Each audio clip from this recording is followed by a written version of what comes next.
Hello and welcome to our latest unboxing video. I'm Eliza here at the Hatfield Public Library, and I have a box of all new fiction, so I'm super excited about that. Starting with a Christmas book, very perfect for this time of year. It's called The Secret Christmas Library by Jenny Colgan. So that's fun, Christmas plus libraries, and it says it's a delicious mystery with a hint of romance. No One Aboard, another nice lightweight paperback. This is by Emy McGuire. Oh, One Missing Family, An Ocean of Secrets. I remember reading about this. So this is about a whole family who's like out on their sailboat and then they just like disappear and there's no one aboard the ship. And that's the mystery. I don't know. I was just very intrigued. I want to know what happened to the family. Oh, look at this. More Christmas. We have the new Richard Paul Evans, The Christmas Stranger. And we have Debbie Macomber's A Very Merry Christmas. Looks like they're on a boat. I think they're both people who write a Christmas book pretty much every year. We have a new David Baldacci, Nash Falls. This might be our second copy of this one. We have Bad Bad Girl by Jish Jen. This is about a woman whose mother was born in 1924 to a wealthy Shanghai family. So she's constantly reprimanded for being a bad girl.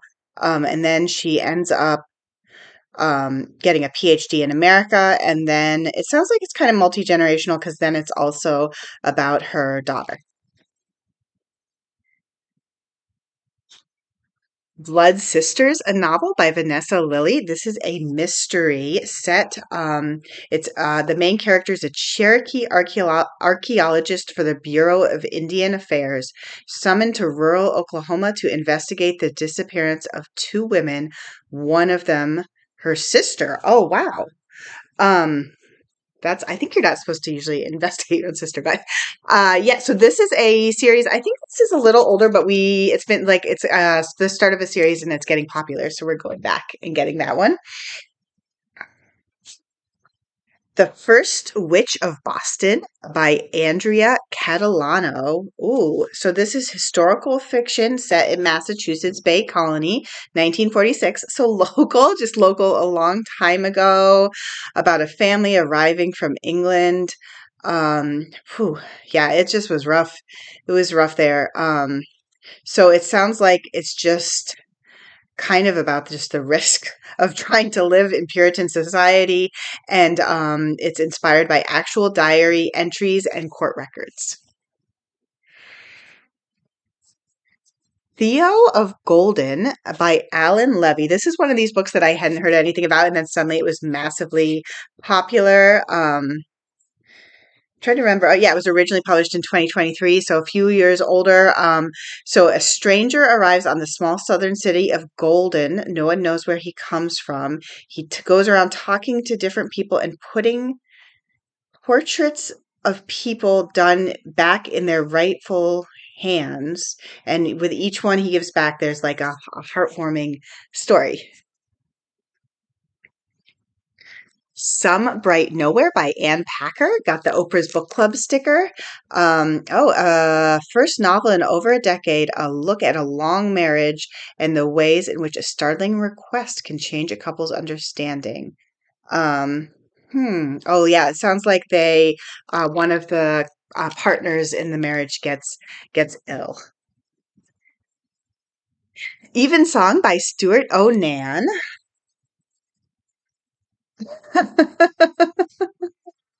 This almost sounds like a series, but I don't think it is a series. It says this novel follows the Humpty Dumpty Club, a group of women of a certain age who band together to help one another and their circle of friends in Pittsburgh as they face the challenge of their golden years.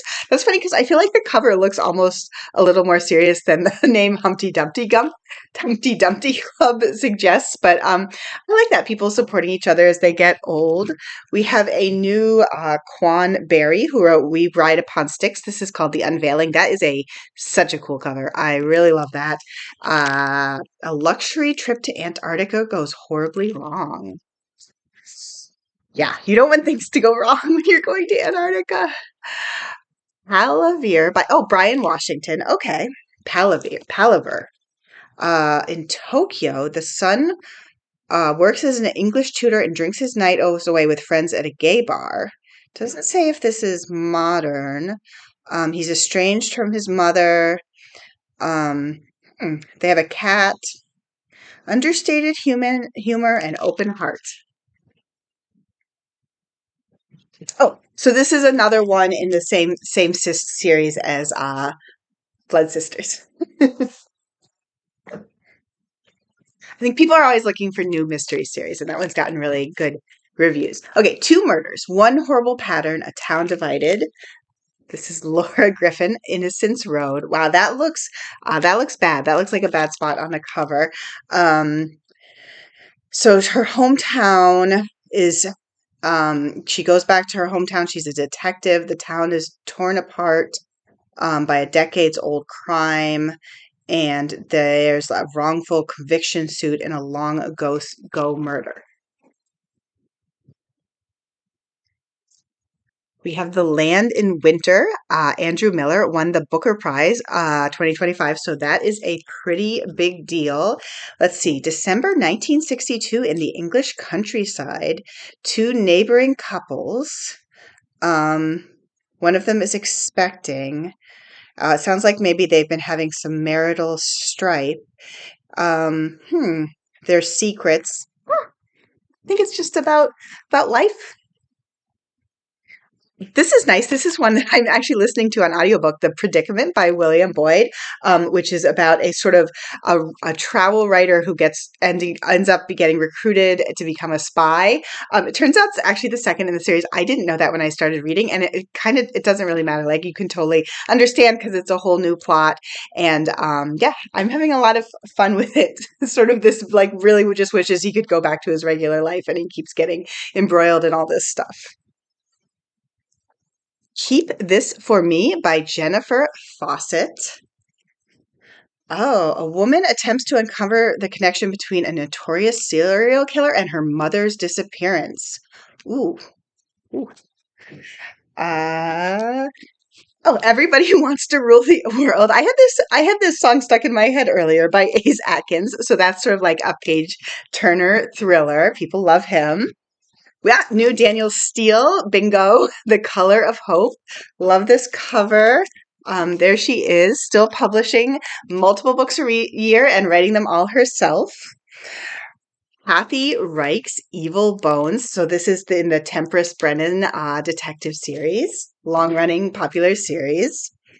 We have a new Freida McFadden, The Intruder. I'm currently reading my first Freida McFadden, which is The Housemaid. It's fun. It's fun. So she's super popular. Look, they gave her this cool end paper. What is she hiding? Yeah, people are going to be excited about that. New John Grisham. This might also be our second copy. It's called The Widow. I wanted to make sure we were getting our books on time, so I ordered them from two different companies. That's why some were getting two copies, but at different times. New James Patterson, The Last Days of Marilyn Monroe, co-written with Imogen Edwards Jones. Old Money by Kelsey Miller. Ooh, look at that big fancy house. Um, Wow, so a teenager dies on the 4th of July. It's supposed to be a tragic accident, but her cousin knows she was murdered. Two more. We have The Burning Library by Gilly Macmilllan. Uh, ooh, more secrets, more rivalries. Oh, she wrote The Nanny and What She Knew. Oh, so takes place in Scotland. Dead body is discovered. There's two rival organizations of women who've gone to deadly lengths to secure the valuable artifact. Huh. Wow. That wasn't quite where I expected it to go, but it's intriguing. And last of all, we have The Everlasting by Alix E. Harrow. Uh, So this is like an Arthurian fantasy. Sir Una Everlasting was history's greatest hero, a lost girl who could draw a sword and become a legend. But then there's a lie and a love story. Oh, looks like it goes back and forth in time between the legends and the historians. It's cool. It's pretty. It's got nice end papers. I like that. So that was it. A lot of books. And here's my box. Bye.